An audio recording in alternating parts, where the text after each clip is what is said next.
السلام علیکم ورحمۃ اللہ وبرکاتہ۔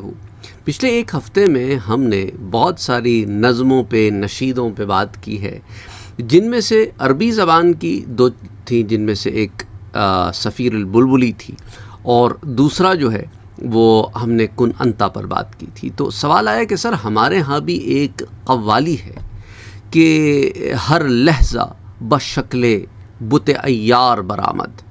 یہ فرید ایاز اور ابو محمد نے اس قوالی کو پڑھا ہے اور اس کی کافی دھوم بھی رہی ہے، اور بعض چینلز کے اوپر تو 12 ملین سے زیادہ اس پر ویوز ہیں اور بعض میں چند ملین ویوز ہیں۔ تو اس کی حقیقت کیا ہے؟ اور اس کے آخری شعر میں رومی کا ذکر آتا ہے، تو کیا یہ مولانا روم کا کلام ہے؟ لیکن اس کے اندر کچھ ایسے نکات موجود ہیں جو بظاہر اہل سنت والجماعت کے عقیدے سے الگ معلوم ہوتے ہیں۔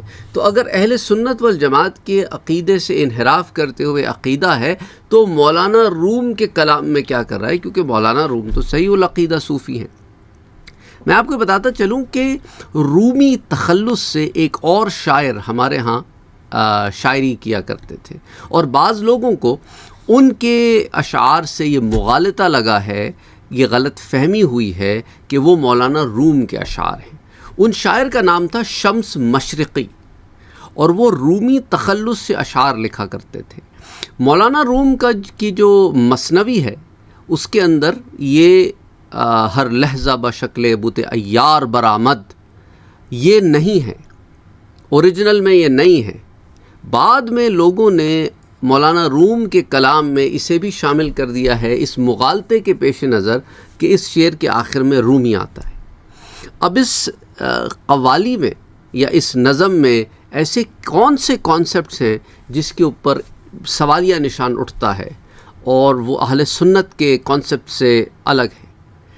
میں یہ فارسی زبان میں ہے، اس لیے اس کے چند اشعار میں آپ کے سامنے رکھوں گا جو اس قوالی میں بھی موجود ہیں، اور پھر اس کا اردو میں مطلب بھی بتاؤں گا، اور کون سے عقیدے اینڈ کانسیپٹس ہیں جو اس کے اندر آئے ہیں۔ اب دیکھیں، ایک اور بات میں آپ کو بتاتا چلوں کہ بعض شعراء جو ہیں وہ صحیح العقیدہ شعراء نہیں تھے، یا بعض شعراء جو ہے وہ شیعہ شعراء تھے۔ اچھا، اسی طرح بہت سارے قوالی گانے والے، قوالیاں کرنے والے، گانے والے، ان میں بھی بہت زیادہ شیعہ لوگ ہیں۔ وہ شیعہ حضرات کے کلام کو بھی اس میں شامل کرتے ہیں، یا شیعہ حضرات کا کلام پڑھتے ہیں۔ اچھا، بعض شیعہ نہیں ہیں لیکن چونکہ شعراء شیعہ ہیں تو ان کے وہ شعر لے کے آگے پھر وہ گاتے ہیں۔ اچھا، پھر آگے لوگوں کو پتہ نہیں ہوتا تو پھر وہ چیز مین سٹریم میں آ جاتی ہے، اور پھر بعد میں آنے والے لوگ ان چیزوں کو یوں شامل کرتے رہتے ہیں اپنے کلام میں کہ گویا۔ تو میں نے بار بار آپ سے کہا ہے کہ جو عقیدہ ہے نا وہ ہم قوالیوں سے نہیں لیتے۔ عقیدہ وہی ہے جو اللہ اور اس کے رسول نے ہمیں بتایا ہے۔ یہ قوالیوں سے عقیدے، یہ ہمارے ہاں چونکہ مزاج ایسا ہے، لوگوں کو گانوں کا شوق ہے، تو پھر وہ ہارمونیم سے نکلنے والے سازوں میں جو آوازوں کا ملاپ ہوتا ہے، پھر عقیدے بھی وہاں سے لینا شروع کر دیتے ہیں۔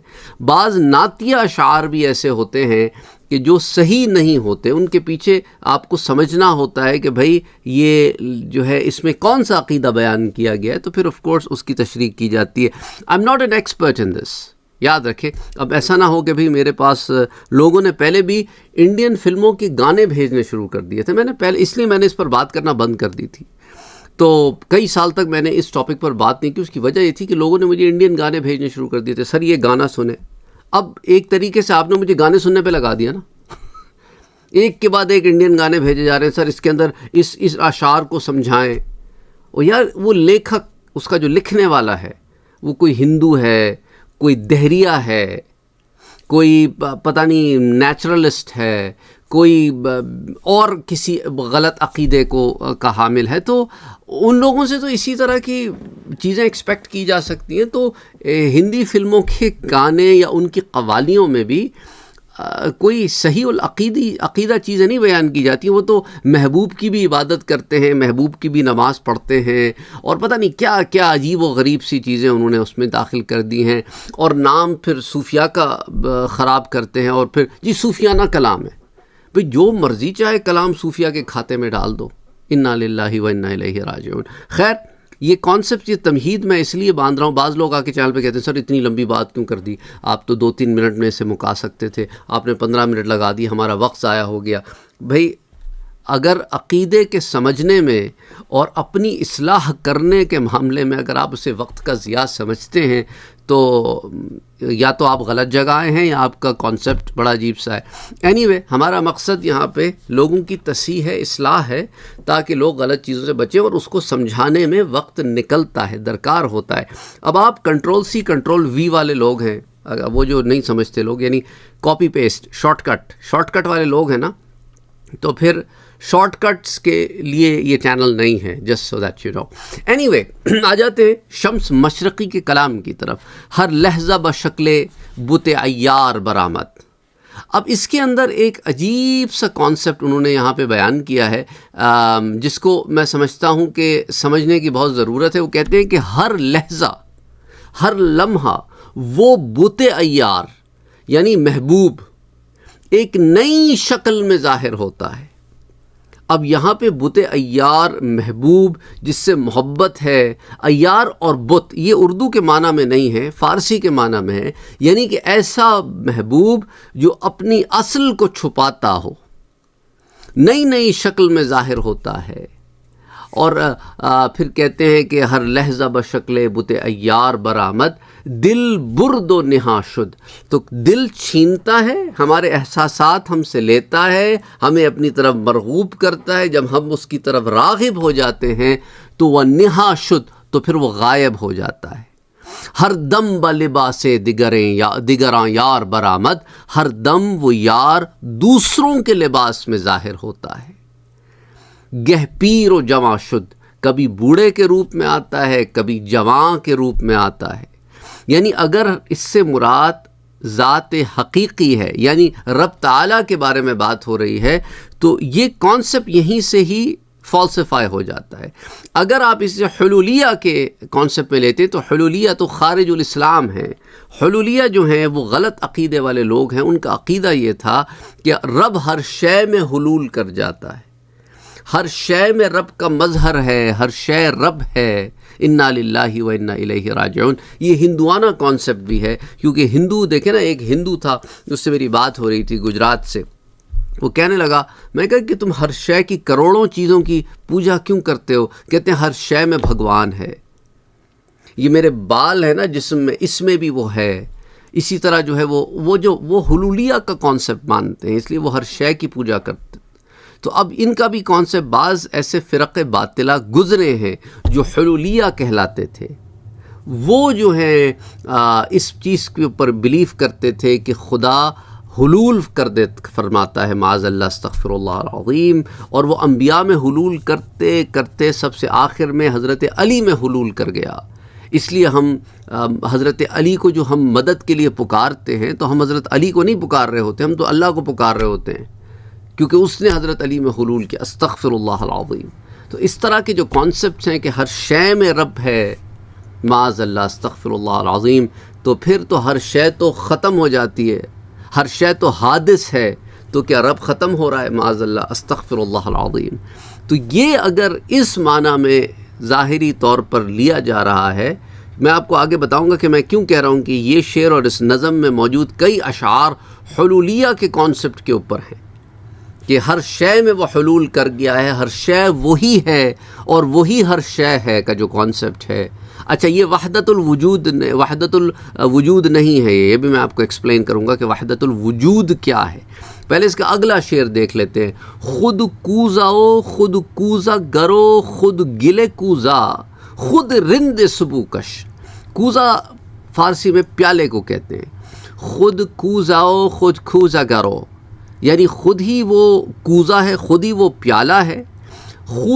کوزا گر کہتے ہیں پیالے کو بنانے والا. خود کھوزاؤ خود کھوزا گرو خود گلے کھوزا. گل کہتے ہیں مٹی، کیچڑ آپ کہہ لیں نا. اب کلے جو مٹی کے لیے بھی استعمال ہوتا ہے، کلے کے لیے بھی استعمال ہو سکتا ہے. بہرحال جس مٹی سے، جس کلے سے کوزے کو بنایا گیا ہے وہ بھی خود ہی ہے. خود رند سبو کش، اور خود ہی اس کوزے سے پیتا بھی ہے. خود برسر کوزہ خریدور برآمد، اور خود ہی اس پیالے کا خریدار بھی بن کر آتا ہے.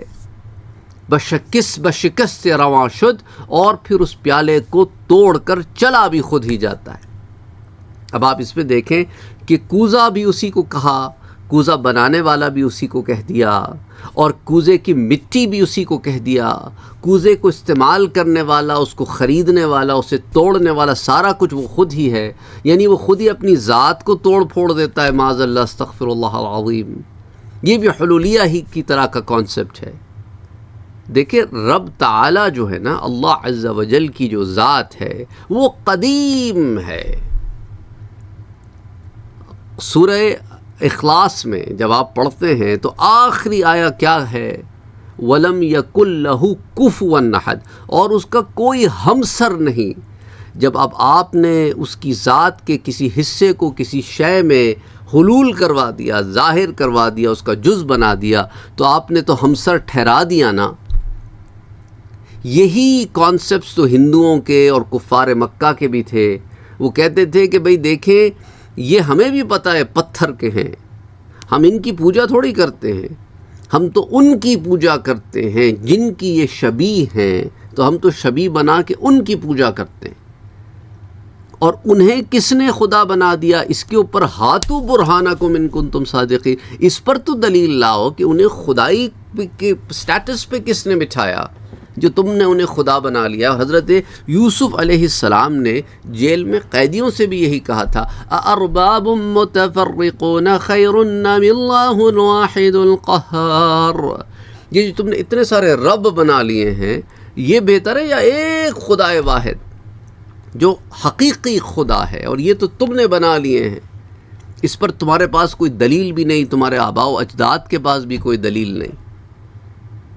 تو بہرحال یہ ایک اور کانسیپٹ یہاں پر بیان کیا گیا ہے. پھر وہ آگے کہتے ہیں نئے نئے کہ ہم بود کے می آمد و می رفت، ہر قرن کے دیدے.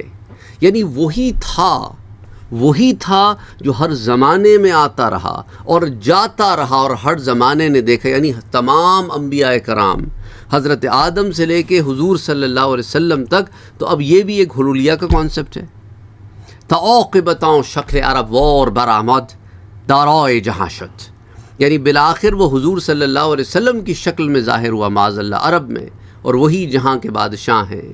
تو ایک طرف تو حضور صلی اللہ علیہ وآلہ وسلم کی مدح بیان کی جا رہی ہے، آپ کی تعریف کی جا رہی ہے، اور ساتھ ساتھ بڑا خطرناک ہے. یہ ایسی تلوار ہے کہ اس کی کاٹ بڑی خطرناک ہے. اس لیے ایسی تلواروں سے بچیں کہ ایک طرف حضور کی شان بھی بیان ہو رہی ہے، اور پھر دوسری طرف کہ حضور کو بادشاہ بھی کہا جا رہا ہے، اور خاتم الانبیاء والمرسلین بھی کہا جا رہا ہے. تعاقبتاں شکل عرب وار برآمد، لیکن ساتھ ہی ساتھ حلولیہ کا کانسیپٹ بھی دیا جا رہا ہے. پھر کہتا ہے آخر میں جا کے اس کی آخری جو شعر، ویسے تو بہت اشعار ہیں اس میں، رومی سخن کفر نہ گفتست نہ گویت منکر نہ شویداش. یعنی رومی نے، یہ جو شعر ہے نا رومی کا جو سٹارٹ ہو رہا ہے، اس سے لوگوں کو مغالطہ لگا کہ شاید مولانا روم کا کلام ہے.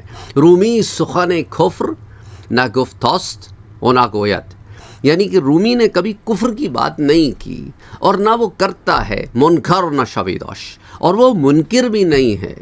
کافر بوداں کس کے با انکار برآمد از دوزخیاں شد. کافر تو وہ ہے جس نے انکار کیا تھا، یعنی کہ شیطان، اور وہی دوزخیوں میں سے ہے.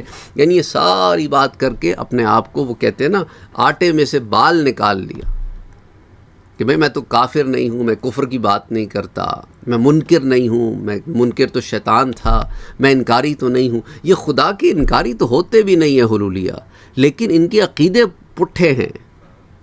اچھا اب آ جائیں وحدت الوجود کی طرف. اب اس میں بھی بعض لوگ وحدت الوجود پر یہ اعتراض کرتے ہیں کہ وحدت الوجود بھی ایک شرکیہ کانسیپٹ ہے، کہ لوگ کہتے ہیں کہ ہر شے جو ہے وہ خدا ہے. معاذ اللہ، استغفر اللہ العظیم. نہیں، وحدت الوجود کا صحیح کانسیپٹ یہ ہے کہ ہر شے حادث ہے اور صرف اللہ کی ذات قدیم ہے. وحدت الوجود.